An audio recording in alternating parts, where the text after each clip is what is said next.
행복한 하루를 여는 아침 묵상, 오늘 11월 22일 화요일 아침입니다. 욥기 32장, 오늘부터 엘리후라는 사람이 등장해서 또 욥기가 새로운 국면을 맞게 되는데 우리 32장을 함께 읽겠습니다. 욥이 자신을 의인으로 여김으로 그 세 사람이 말을 그치니 람 동족 부스 사람 바라겔의 아들 엘리후가 화를 내니 그가 욥에게 화를 내면 욥이 하나님보다 자기가 의롭다 함이요. 또 세 친구에게 화를 내면 그들이 능히 대답하지 못하면서도 욥을 정죄함이라. 엘리후는 그들의 나이가 자기보다 여러 해 위임으로 욥에게 말하기를 참고 있다가 세 사람의 입에 대한 대답이 없음을 보고 화를 내니라.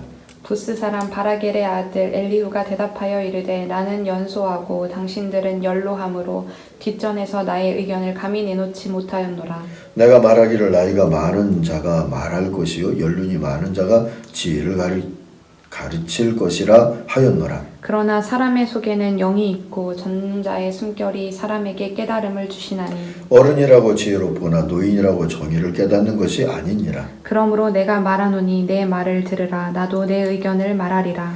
보라, 나는 당신들의 말을 기다렸노라. 당신들의 슬기와 당신들의 말에 귀 기울이고 있었노라. 내가 자세히 들은즉 당신들 가운데 욥을 꺾어 그의 말에 대답하는 자가 없도다.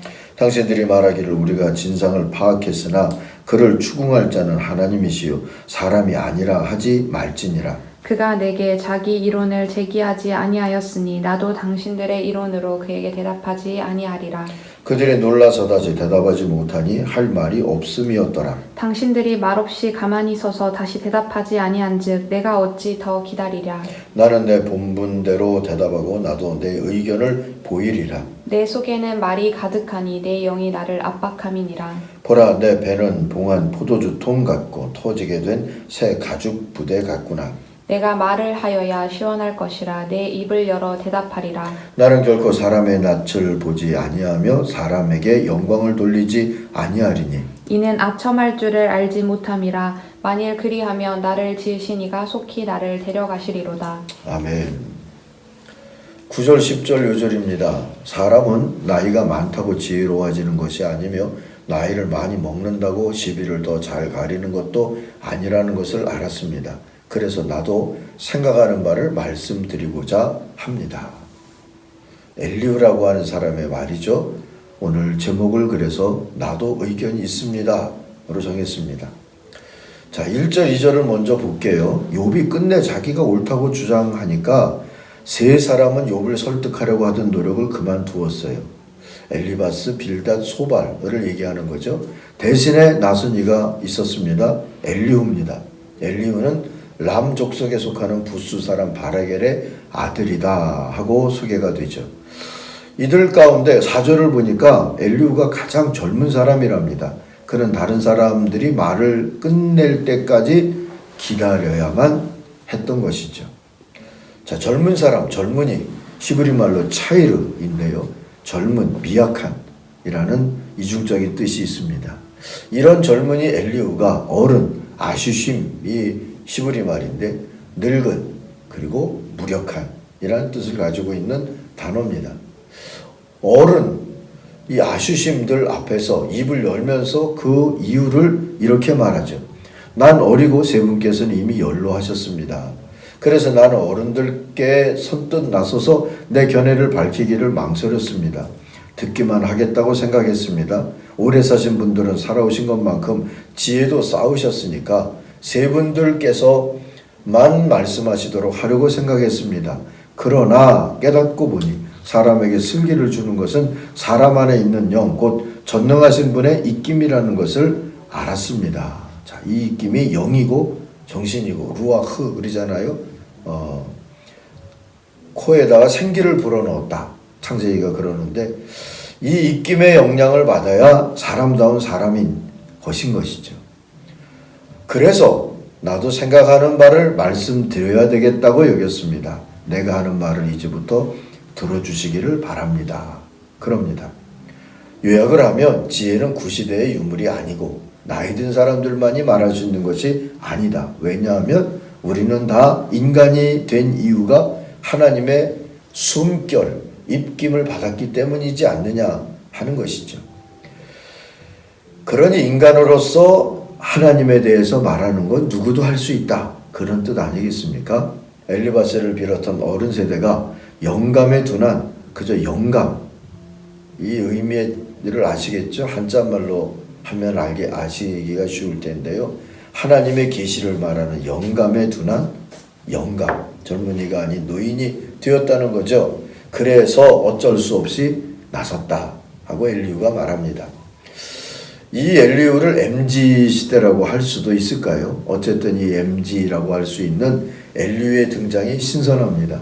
그는 영감님들의 쟁점을 이룬 지루한 논쟁을 듣다가 19절 보니까 이렇게 표현하죠. 새술이 가득 담긴 포도주 부대가 터지듯이 가슴이 터질 것 같아서 논쟁에 끼어들게 됐다 그럽니다. 16절부터 한번 읽어볼까요? 이제 그들은 할 말도 없으면서 그냥 서 있기만 합니다. 그럴 수 없습니다. 이제는 내가 대답하겠습니다. 내가 생각한 바를 말씀드리겠습니다. 이제는 더 이상 기다릴 수 없고 말을 참을 수도 없습니다. 말할 기회를 얻지 못하면 새술이 가득 담긴 포도주 부대가 터지듯이 내 가슴이 터져버릴 것 같습니다. 참을 수 없습니다. 말을 좀 해야겠습니다. 하죠.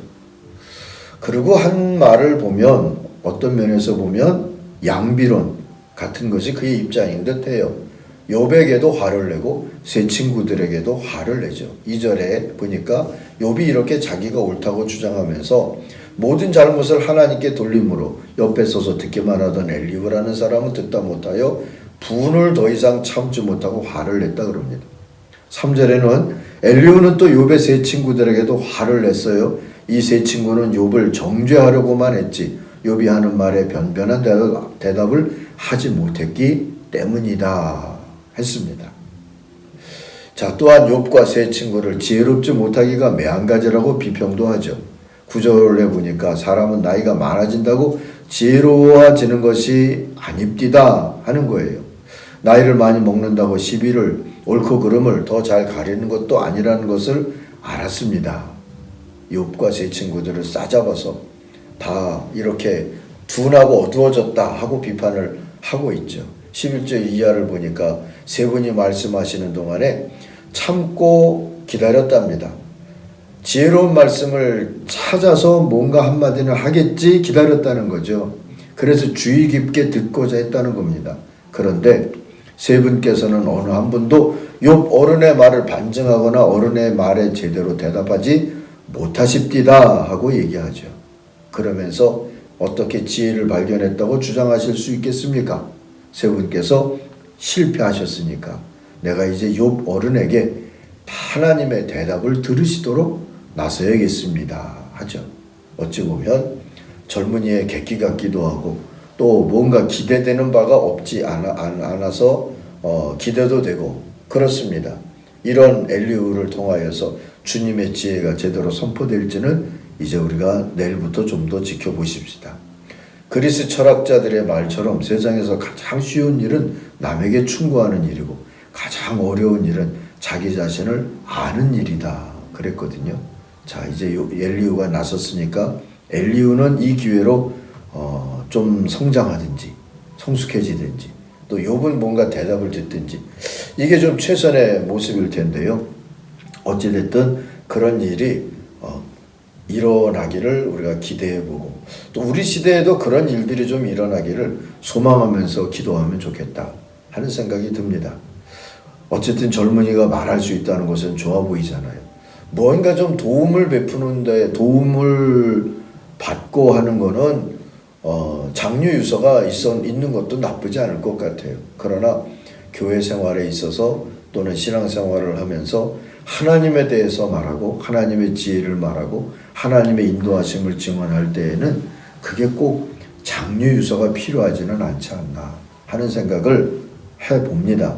하나님의 지혜를 말하는 데는 나이로 제한을 하거나 성별, 국적, 신앙의 연적, 가방끈 그 무엇으로도 제한받지 않아야 사실은 그게 하나님 나라에 합당한 모습이지 않을까 싶습니다. 저도 이렇게 말하고 있지만 과연 우리 공동체는 젊은이들의 말할 기회를 주고 있는가? 젊은이들의 생각을 알고자 하는가? 젊은이들이 고백하고 있는 믿음을 배울 자세를 가지고 귀를 기울이는가? 이렇게 자문을 해보면, 성찰을 해보면 그렇게 자신 있지는 않다. 그런 생각도 해보죠. 아무쪼록 오늘 말씀이 우리들에게 새로운 동기와 도전을 주었으면 좋겠습니다. 젊은이들이 말할 수 있고, 젊은이들이 미숙할지라도 하나님에 대해서 고백할 수 있고 찬송할 수 있는 것이 함께 즐거운 을 누릴 수 있는 공동체의 기회다. 이렇게 여기는 분위기가 오늘의 공동체 안에 있기를 소망합니다. 기도하십시다. 하나님 아버지, 세대 차이가 오히려 진리를 새롭고 다양하게 추구하는 동력이 될 수 있게 하나님이 우리들에게 좀 더 너그럽고 열린 마음들을 가지고 살도록 인도하여 주시옵소서. 세대 간에, 보수 혁신 간에, 빈과 부 간에 양극화가 교회 안에도 심각할 때가 많습니다. 하나님, 복음 안에서, 주님의 사랑 안에서, 하나님의 나라 안에서 이런 것들이 해소되는 그런 역사들을 경험하게 하여 주옵소서. 예수님의 이름으로 기도하옵나이다. 아멘. 하늘에 계신 우리 아버지, 아버지의 이름을 거룩하게 하시며 아버지의 나라가 오게 하시며 아버지의 뜻이 하늘에서와 같이 땅에서도 이루어지게 하소서. 오늘 우리에게 일용할 양식을 주시고 우리가 우리에게 잘못한 사람을 용서하여 준 것 같이 우리 죄를 용서하여 주시고 우리를 시험에 빠지지 않게 하시고 악에서 구하소서. 나라와 권능과 영광이 영원히 아버지의 것입니다. 아멘. 각자 기도하겠습니다.